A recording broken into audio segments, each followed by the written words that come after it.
Good morning. ಇವತ್ತು ಬಂದಿರೋದು ಚನ್ನಪಟ್ಟಣದಲ್ಲಿ ಫೇಮಸ್ ಆದ ದೊನ್ನೆ ಬಿರಿಯಾನಿ ಪ್ಯಾಲೇಸ್ಗೆ. ಹೋಗ್ತಿದ್ದಂಗೆ ಒಳಗಡೆ ಫ್ರಂಟ್ ಅಲ್ಲೇ ಅಪ್ಪದ ದರ್ಶನ ಆಯಿತು. ಮೆನು ನೋಡ್ತಿದ್ರೆ ಏನು ತಿನ್ನೋದು ಏನು ಹೇಳೋದು ಅಂತಾನೆ ಕನ್ಫ್ಯೂಸ್. ಏನೇನು ಆರ್ಡರ್ ಮಾಡ್ದ ಅಂತ ಅವನಿಗೆ ಗೊತ್ತಿಲ್ಲ. ಬನ್ನಿ ಏನೇನು ಆರ್ಡರ್ ಮಾಡ್ದ ಅಂತ ಮುಂದೆ ನೋಡೋಣ.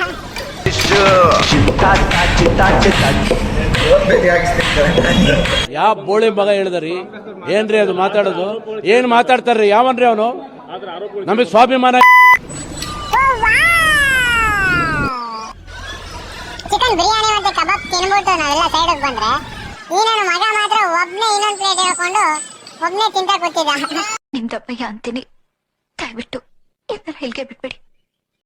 ಬಿರಿಯಾನಿ ತಿನ್ಕೊಂಡು ನಾವು ಹೊರಟದ್ದೆ ಬಾಯ್ಸ್ ಕಾಲೇಜ್ ಗ್ರೌಂಡ್ಗೆ. ಏನ್ಗೆ ಅಂದ್ರೆ ಅಲ್ಲಿ ಇವತ್ತು ಸ್ಪೋರ್ಟ್ಸ್ ನಡೀತೈತೆ.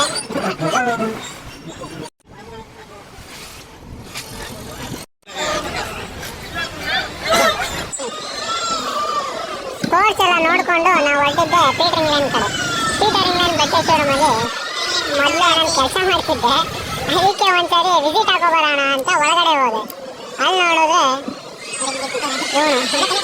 ಯಶು ಅಂತ ದೊಡ್ಡ ಕನ್ಯಾ ಅಂತ ಅವರು ನಮ್ಗೆ ಅಕ್ಕ ಆಗ್ಬೇಕು. ಒಂದು ಸಾಂಗಾಗ ಗೊತ್ತಿದ್ರು ಬೇಜಾರು ಮಾಡ್ಕೊಂಡು. ಕಾಸಿಗೆ ತಕ್ಕಂಗೆ ಕಜ್ಜಾಯ ಅಂದಂಗೆ ಇನ್ನು ನಿಮಗೆ ಕಾಸಿಗೆ ತಕ್ಕಂಗೆ ಬಟ್ಟೆ ಕೊಡ್ತಾರೆ.